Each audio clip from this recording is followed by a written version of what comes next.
My parents divorced when I was around 7. They had 4 kids and I'm the oldest. They didn't have a happy marriage and my mom had a horrible time getting a job after the divorce. Edit, she's an accountant. I think it took her about a year to get a good job after the divorce. She makes more than Dad now. Before that, she was doing fast food until she got something. She was a stay-at-home mom. They had 50-50 custody for a while. Overall, living with her was difficult. When I was old enough to pick where I wanted to live, I chose my dad. My siblings also chose to live with Dad when they were old enough. Anyways, she was ordered to pay child support since we live with Dad. I'm 19 and only see her for holidays or family events for the most part. A while ago, I asked my dad if she pays it, and he told me no. He also shows how much she owes. She made like 3 payments in 5 years. This weekend, all the kids went to the family gathering. My mother was going on about how awful my dad is and basically she's the better parent. Really, it started a hate train with her family and I had enough. I told the whole group that my mother was behind on her child support. This was a shock to them and my mom was angry. Everyone was questioning her and on the car ride home we got into an argument. She thinks I was being a huge jerk. My dad thinks it's hilarious, but I know he doesn't like her. Edit, she went to college and she worked for 7 years until I was born. Not the idiot. You were defending your dad from attack. Your dad wasn't attacking anybody, just minding his business, and your mom went off publicly. Literally the definition of don't throw stones in glass houses. Your mom basically needed a boulder at the wall. Our mom shirked her responsibility of paying child support and then went on a tangent about how bad a parent your dad is, which is alienation actually, so she deserved to be called out in that scenario. It's funny that people like this don't like to be called out. She could have been paying for the support the whole time if she didn't like it. She's not doing the right thing by not paying what she should be. Tell your dad to go after the money from child support. Don't let her be a deadbeat. You expose your mother's hypocrisy, leaving her unable to play the victim. Her family's mad because she manipulated their feelings and now they feel like fools for supporting her. Honestly, the way your maternal family acted, I'm wondering if your mom hasn't been scamming them out of money. I wonder if she's been going, woe is me, the child support is too much and I can't pay bills because I'm being sucked dry by my ex, and then getting money from her relatives. Ugh. I'm 32 female, married to my husband, 37 male. My sister is 28, married to her husband, 29 male. Our parents are in their late 50s. My brother is 30 and married to a 26-year-old. My sister is currently pregnant with her first child. The problem is she currently lives in a house with 4 dogs. 3 big dogs and 1 small, all shed a lot. 6 cats and 3 ducks. Yes, in the house.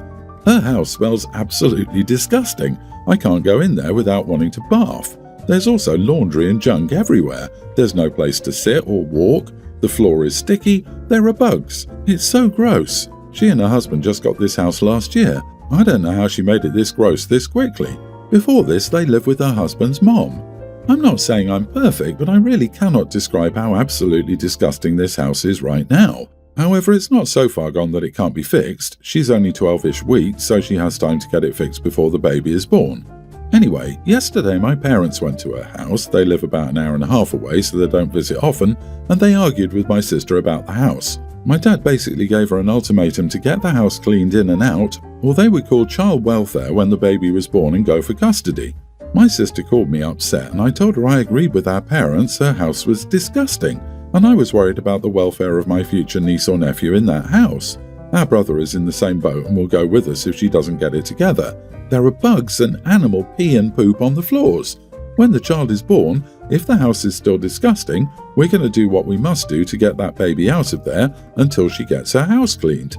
I am usually a let people do what they do kind of person, but that house is a health hazard, and I can't just sit there and let my niece or nephew live like that. I feel awful about it, but I'm with my parents on this ultimatum. However, the thought of calling child services on my sister just feels awful, and I'm not sure if that makes me awful or not. I know my sister can be a good mom, but this whole situation is just gross, and a child shouldn't have to live like that. Are we the idiots? Not the idiots. You're concerned about the health and safety of your future niece or nephew, and it's reasonable to set boundaries and take steps to address a situation that poses a risk to a child. You can talk to child welfare services now. They may visit and give her the kick up the bum she needs. It's better to have a plan in place before the child is born. This, 100%. Not gonna lie, I'd also recommend calling animal control, the local shelter, or whoever handles the mistreatment of animals where you live, OP.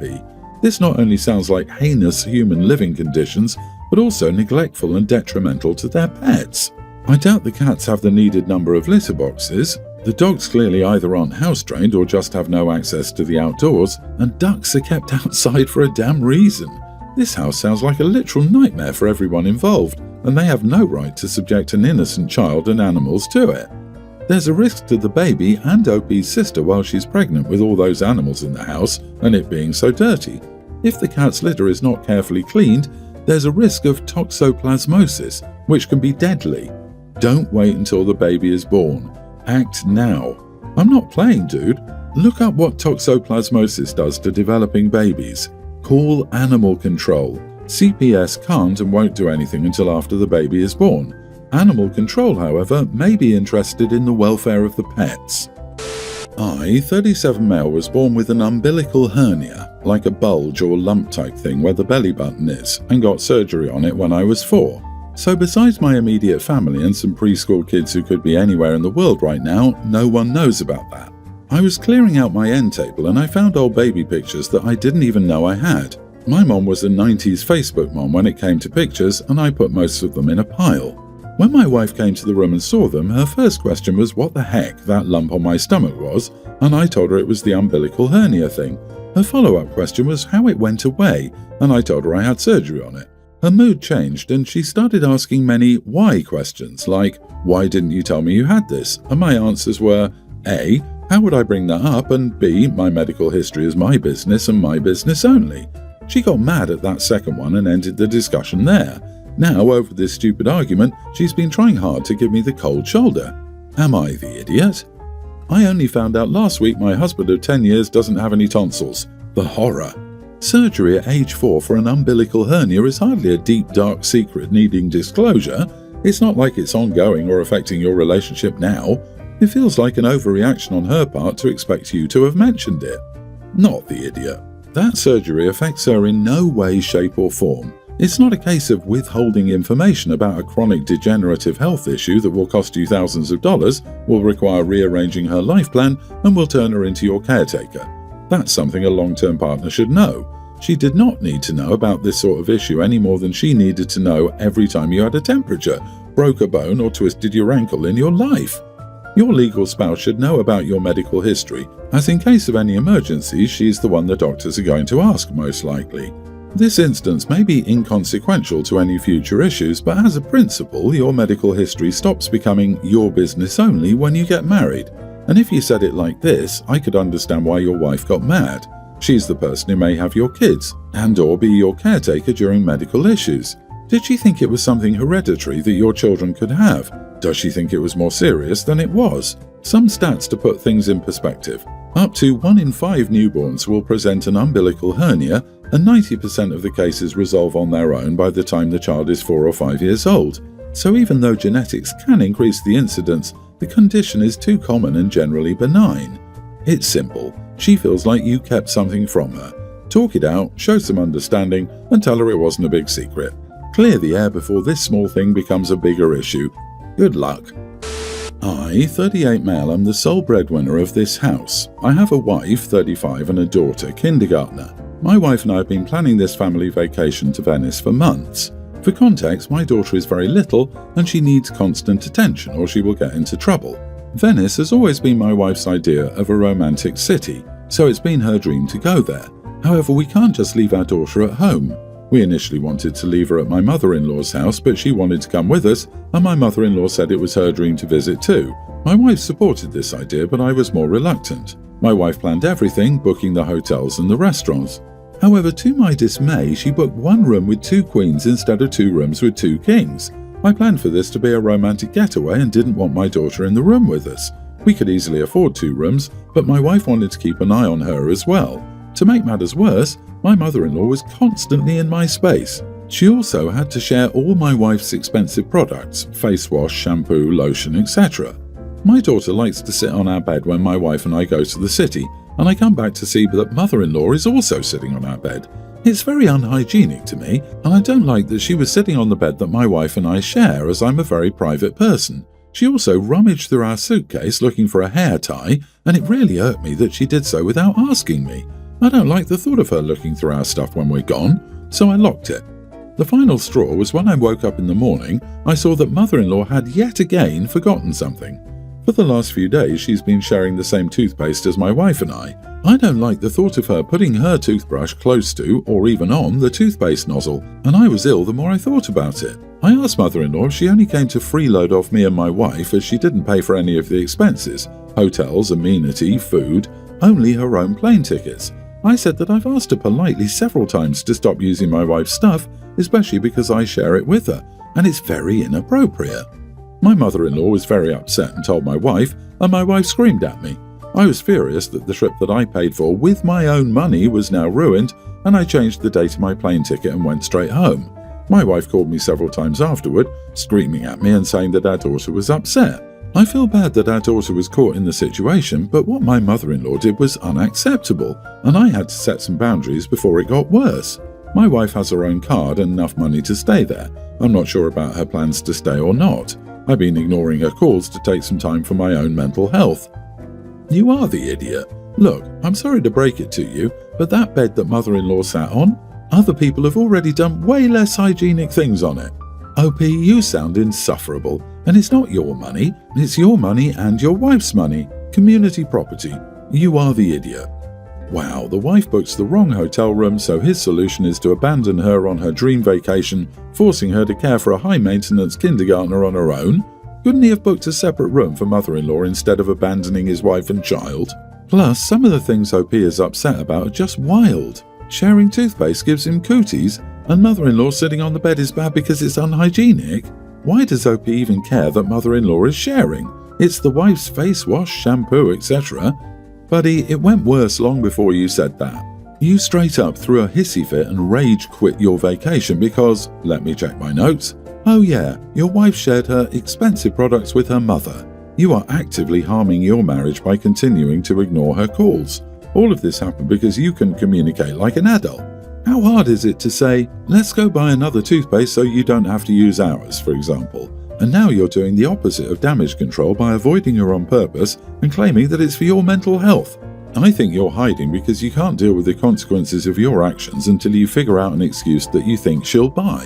You're using therapy words to sound like you were justified when what you actually should be doing is apologizing profusely and talking it out. Leaving your wife and child in a different country and then ignoring her calls is divorce-worthy, and you're not even attempting to fix it. I, 23 female, share a flat with Sarah, 24 female, and Vera, 24 female. Rent in our city is costly, and we can only afford to live here by renting a 3-bedroom flat, as we couldn't live alone or in a 2-bedroom flat. When we moved in last year, Vera and I were single and Sarah had a boyfriend, Jake, 26 male. Jake is clean and quiet and pays part of our utilities as he comes over most nights. Vera has recently started dating Ollie, 23 male, who's a friend of Jake and Sarah. Ollie has made a few weird comments about me. He pestered me about my weight and told me he could bench me and also asked me some weird intimacy questions. When I flagged this to Vera, I've never even met Ollie before he made those comments, she said he's just trying to be friends. Sarah and Jake said it was just his sense of humour. Last week, Vera and I had a big fight after I overheard Vera and Ollie in the shower together. We have one bathroom in the house and my bedroom has a wall, so I heard them. They also didn't clean the shower afterward, and Sarah stayed with her parents that week, so I ended up cleaning the shower. I brought this up to Sarah, who isn't confrontational, and said now that I brought it up to Vera, she knows how I feel and won't do it again, but she didn't find it as weird as I did. Since then, I've avoided Ollie and Vera and have kept to myself. I'm not really friends with Vera anymore. Sarah remains neutral, which favours Vera, so I was thinking of moving out.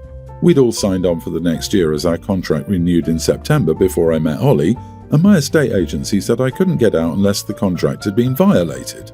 I just live in that house now. I'm on awkward terms with the other two, so I read the contract and one of the clauses said only declared tenants can stay for extended periods of time. So I reported that Vera has her boyfriend over and proved it as the utilities went up in the time I said. This got me out of the contract. However, the landlord is evicting Sarah and Vera because of this. They said I blindsided them and they will struggle to find a place by the end of this month. My parents live 1.5 hours away, so I'm moving in with them, but the other two are from a different city, so they can't do the same. I didn't intend for them to get evicted, but after the fight over the shower, I realised I couldn't live with them as any issue we have, Vera wouldn't listen and Sarah would stay neutral. Not the idiot. You have the right to feel comfortable and safe in your own home, and it sounds like Ollie's behaviour and the subsequent issues with your roommates made the living situation unbearable for you. While it's unfortunate that Sarah and Vera are being evicted, their situation is a consequence of Vera violating the lease agreement, not your actions to protect your well-being. Ollie's inappropriate behaviour towards you is unacceptable, and understandably you felt uncomfortable around him. Vera dismissed your concerns, and Sarah didn't support you. I don't know, I think OP took the nuclear option here, and didn't really take the time to look for any other option. Laws are different in places, but where I live, you can replace a roommate on a lease. It's easy to do. Or you can sublet. It was naive for OP to think they could only collapse their lease. More than likely, they're jointly and severally liable. As soon as OP collapsed her lease, it collapsed for the other two. It just seems like a BS move. She wanted to leave. She could have spoken to her roommates and looked for a replacement. A conversation was missed here and OP went to the nuclear option. She's the idiot here.